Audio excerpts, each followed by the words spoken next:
Assalamualaikum. Salam, kenapa Pak? Ada yang bisa dibantu? Sehat Bu? Alhamdulillah, Bapak sehat hari ini? Alhamdulillah Bu. Nampaknya cerahnya. Ya itulah Bu, karena kan habis gajian. Ada. Sebelumnya Bu, kemarin Mas Yudi menghadap ke sini tapi Bu tidak ada di ruangan. Di MKKS. Gini Bu, kedatangan Mas Yudi ke ruangan ini ada beberapa hal. Yang pertama, menanyakan kabar Ibu, bagaimana kabarnya hari ini? Sehat ya. Sehat ya. Yang kedua Bu, Mas Yudi ada tugas wawancara dengan kepala sekolah terkait praktik pengambilan keputusan. Nih Pak, nampaknya. Iya, lumayan ini Bu. Tapi dengan demikian bisa menambah ilmu wawasan Mas Yudi untuk kedepannya. Bisa nanti ketika Mas Yudi menanyakan beberapa pertanyaan kepada Ibu, saya Bu ya. Insya Allah. Kalau bisa saya jawab, saya jawab. Jadi begini Bu, Mas Yudi kan ada tugas tentang praktik pengambilan keputusan ini Bu.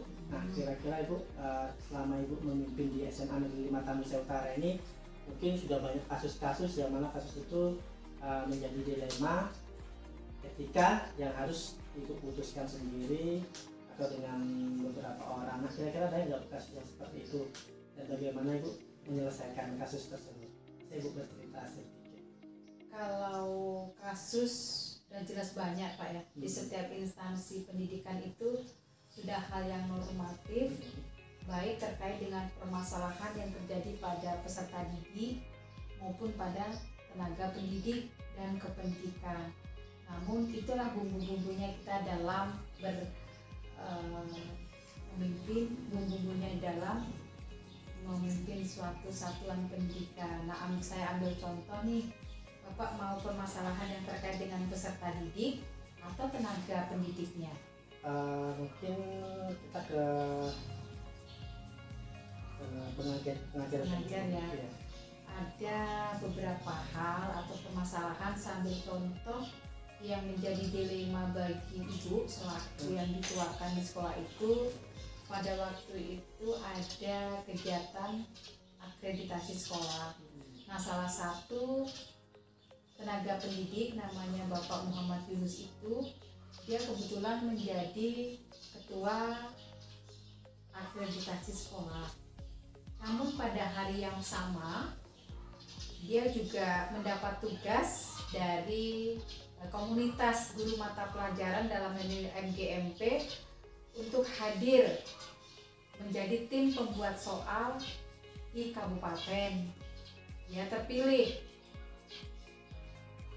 Disitulah Pak, ada dua kondisi yang berbeda dan harus kita putuskan. Jadi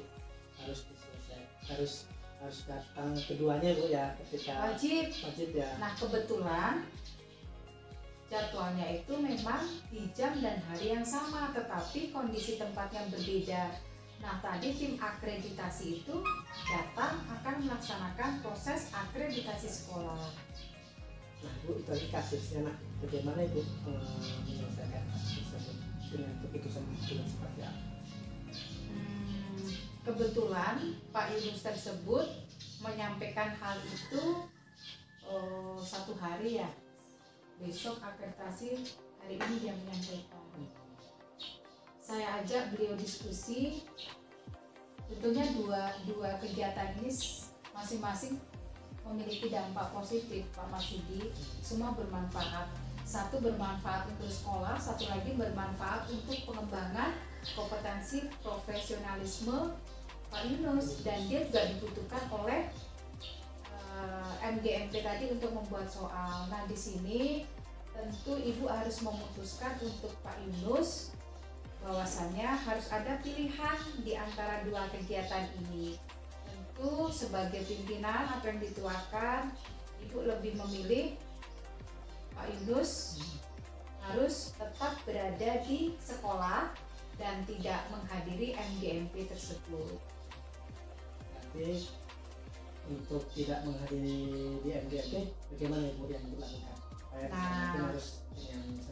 Tadi Pak Yunus kebetulan jadi tim pembuat soal.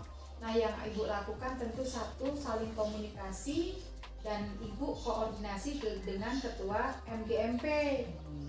Ibu hubungi untuk memberikan izin kepada Ketua MGMP tersebut untuk memberikan izin bahwasanya Pak Yunus itu tidak bisa hadir karena ada kegiatan yang sifatnya urgen, kegiatan yang sifatnya itu berkaitan dengan kepentingan sekolah, karena dia ketua tim akreditasi sekolah. Dengan cara apa? Di MGMP tentu setelah Ibu hubungi, Pak Yunus nanti bisa menyelesaikan tanggung jawabnya dia di MGMP itu dengan cara tentu juga memiliki tanggung jawab tentang pembuatan kisi-kisi soal untuk ujian sekolah itu seperti apa. Itu luar biasa ya solusi yang diberikan kepada Pak Yunus itu. Ya. Nah ini Bu, kita masuk ke pertanyaan yang pertama Ibu.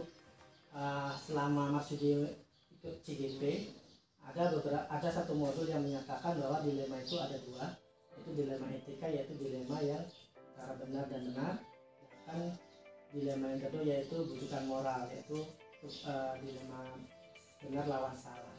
Nah dari hal tersebut yang saya dengar dari kasus itu, kira-kira bagaimana Ibu mengidentifikasi kasus-kasus yang merupakan dilema etika atau bujukan moral? Tentu setiap permasalahan itu harus kita identifikasi, kemudian kita lihat permasalahan itu seperti apa, kita analisis sehingga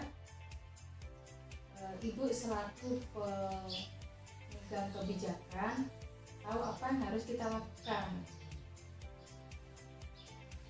Jadi lihat dulu kasusnya Bu ya. Ya, kita harus lihat dampaknya. kasus, kemudian kita identifikasi, kita cari penyebab permasalahan itu seperti apa. Nah, kalau tadi kan kasusnya Pak Yunus ini sebetulnya itu bukan kasus yang negatif karena dua-duanya memiliki kepentingan yang benar, yang bagus. Satu sisi dia untuk sekolah, satu sisi untuk meningkatkan kompetensi. Nah, di sini kedepannya harus ada koordinasi tentunya, bagaimana pengaturan jadwal itu jauh-jauh hari harus disampaikan kepada pihak sekolah sehingga bisa menyesuaikan dengan jadwal akreditasi tadi, karena kan jadwal akreditasi tadi sudah ditetapkan. Bisa jadi Pak Yunus tadi harus berkoordinasi kepada Ketua MGMP untuk dilakukan mungkin jadwalnya mundur atau dimajukan sehingga tidak terjadi benturan seperti ini. Ini kasus yang positif ini Pak Marsudi. Tentunya masih banyak sih penyelesaian kasus-kasus yang melibatkan misalnya ada permasalahan peserta didik, kemudian kepentingan yang lain, tapi kita batasi permasalahannya yang ada dua kegiatan tetapi masing-masing itu berdampak baiknya untuk diri sendiri dan baiknya untuk instansi, dalam hal ini sekolah. Jadi Bu, selama ini bagaimana Ibu menjalankan pengambilan keputusan di sekolah, terutama untuk kasus-kasus seperti ini? Nah, kita lihat terlebih dahulu tentu Pak Marsudi, tadi kan kita harus identifikasi itu.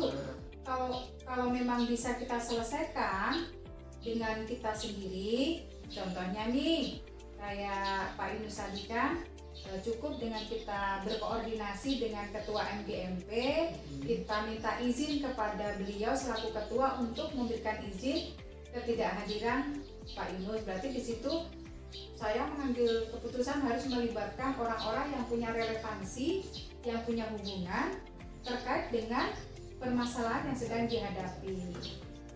Nah Bu, kira-kira ada nggak langkah-langkah ataupun prosedur seperti apa yang dilakukan selama ini dalam menghadapi dilema? Dan pertama dalam kasusnya Pak Yunus tadi. Langkah-langkahnya ya. Tentu langkah pertama setelah dia berkabar menyampaikan mau menghadiri MGMP, Ibu harus cross check benar tidak bahwasanya pada hari itu memang sedang dilaksanakan MGMP di suatu tempat tertentu. Setelah kita cross check mungkin dengan jadwalnya, kita sekali lagi kita koordinasi dengan ketua MGMP-nya memang benar, berarti benar kegiatan yang dilakukan oleh Pak Yunus. Berarti kita di sini memilah lagi mana agenda yang lebih penting, apakah menghadiri MGMP atau tetap berada di sekolah untuk menghadiri acara akreditasi sekolah dengan tim asesor yang akan datang. Di sini Mas ditangkap yaitu yang pertama itu harus konfirmasi dulu, baru yang kedua koordinasi ya. Ya. Nah, Bu, kemudian ada nggak hal yang selama ini Ibu anggap cara paling efektif ampuh dalam mengambil keputusan di lima etika ini? Terkait kasus Pak Yunus ada yang beda lagi. Pak Yunus. Yang Pak Yunus ya. Cara yang paling efektif itu tentu dengan memberikan pemahaman kepada dalam hal ini Pak Yunus nih, bahwasanya supaya dia tidak merasa iba hati, tidak sakit hati dengan kita melarang untuk berkegiatan MGMP, kita memberikan konsolidasi, kemudian kita memberikan pemahaman bahwasanya efektivitas dan kebermanfaatan itu mana yang lebih penting dari dua kegiatan yang berbeda.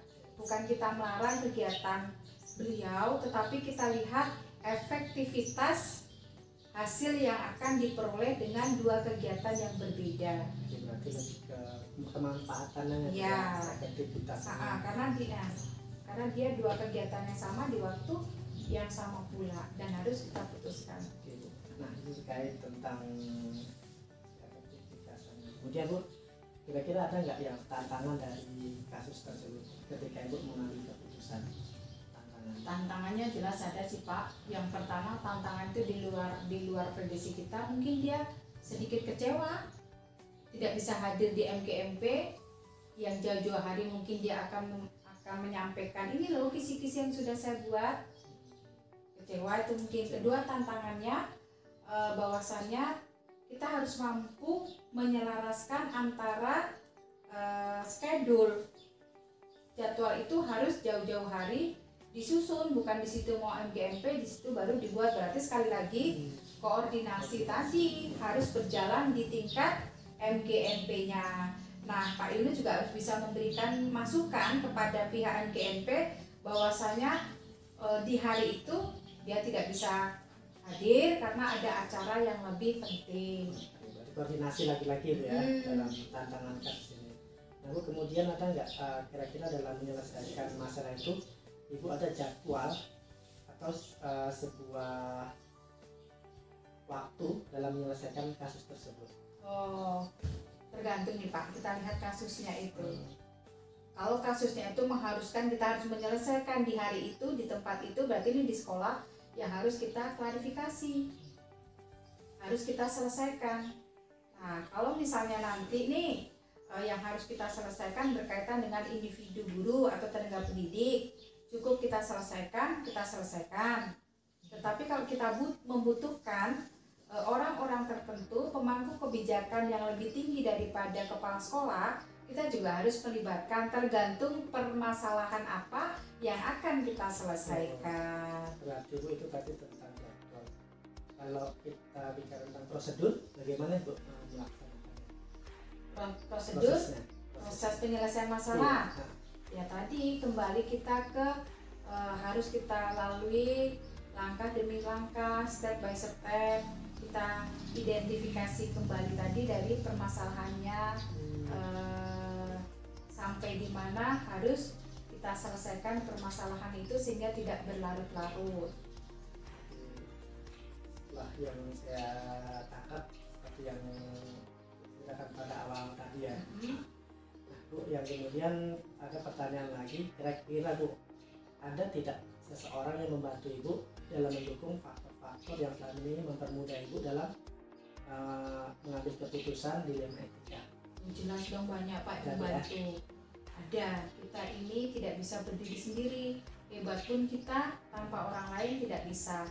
Nah, dalam hal ini tentu karena kita pemangku yang dituakan, yang diberi amanah di sekolah, tentu ada orang-orang tertentu yang harus kita libatkan. Kalau di sekolah itu tentu sesuai dengan struktur organisasinya, ada wakil kepala sekolah, kemudian ada wali kelas, Kemudian kalau di luar sekolah itu ada komite sekolah. Kemudian sekolah ini kan merupakan lembaga formal, instansi terkecil dalam dunia pendidikan. Kita juga memiliki pengawas pembina. Nah, kita harus melibatkan pihak-pihak tertentu yang ada kaitannya dengan permasalahan yang akan kita selesaikan. Jika permasalahannya itu cukup sampai hanya kepala sekolah saja atau hanya sampai wali kelas saja, kita tidak perlu melibatkan pengawas pembina. Berarti saya tangkap di sini ada beberapa lembaga. Pertama wakil kepala sekolah, wali kelas, komite, dan pengawas pembina. Nah, Bu, dari semua pertanyaan sudah saya ajukan. Nah, Bu, yang pertanyaan terakhir, boleh Bu ya? Kira-kira dari yang Ibu sampaikan tadi, pembelajaran apa yang dapat Ibu ceritakan atau Ibu petik dari kasus-kasus dilema etika? Simpulannya ya Pak Marsudi ya, kalau bisa kita simpulkan bahwasanya setiap permasalahan itu untuk penyelesaiannya kita harus tahu dulu satu hal yang harus kita lakukan, yaitu identifikasi masalah. Dari identifikasi masalah, maka kita bisa mengetahui akar penyebab masalah itu kenapa bisa terjadi. Setelah kita tahu akar penyebab permasalahan yang terjadi, maka kita bisa mencari solusi penyelesaiannya. Dan kita juga harus melibatkan orang-orang tertentu untuk membantu kita dalam pengambil keputusan. Kita juga harus saling berkoordinasi, saling konfirmasi kepada pihak-pihak yang memiliki relevansi atau hubungannya terkait dengan kebijakan yang akan kita ambil putusannya. Yang jelas kita lakukan mengambil keputusan itu memperhatikan hasilnya itu lebih banyak positifnya atau negatifnya. Seperti itu Pak Marsudi, salah-salah kita mengambil kebijakan, maka dampaknya juga tidak baik. Itu semua keputusan itu berpusat untuk sekolah ya, khususnya untuk murid ya. Nah, kemudian kita juga ini loh, apalagi sekarang ini apa yang kita putuskan itu harus berorientasi kepada keberpihakan murid. Apalagi kita Merdeka Belajar nih, harus menjadikan sekolah itu taman siswa, senyaman-nyamannya bagi peserta didik, bagi kita semua lah stakeholder yang ada, sehingga wujud Merdeka Belajar anak itu terpenuhi.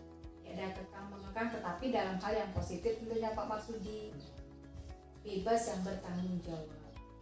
Ibu, semuanya pertanyaan dan jawaban Ibu sudah saya rangkum. Luar biasa pengambilan keputusan yang Ibu katakan tadi, menambah wawasan saya juga. Nanti boleh nggak Marsudi izin untuk mempublikasikan video ini untuk publikasi di YouTube ataupun PRT Marsudi? Izin ya Bu nanti? Boleh ya. Karena ketika sesuatu itu yang kita share bernilai baik, berbagi praktik baik, kenapa pula kan gitu Pak Marsudi, silakan saja. Terima kasih banyak Bu atas Ibu telah membantu saya dalam wawancara praktik mengenai keputusan. Terima kasih banyak. Ya, tidak bisa membahas apapun. Kebetulan ini mau mendekati Lebaran, Marsudi mohon maaf. Minal aidin wal faizin, mohon maaf lahir batin. Sama-sama Pak Maria, begitu juga sebaliknya kita sebagai manusia saling memaafkan. Semoga sukses, lancar, dan lokakarnya juga selesai. Bu, permisi Bu ya. Oke Pak, silakan Pak. Assalamualaikum. Waalaikumsalam warahmatullahi wabarakatuh.